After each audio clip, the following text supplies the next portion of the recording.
जय जगन्नाथ शुभ संध्या समस्त भाई मान को नमस्कार। आमर रसुलगढ़ प्रसाद सेवन बर्तमान आरंभ हो जाइए। आमर कुलमणि भाई, रश्मिकांत भाई, राव भाई, शोभन पंडा भाई बहुत भाई माने आसिकी बर्तमान कर्म लगी जाइछन्ति।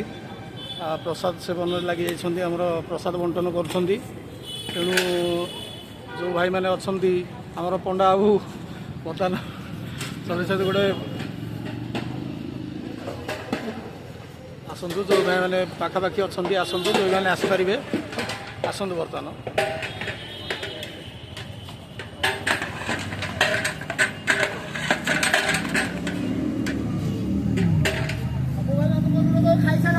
प्लेट पकड़ लो।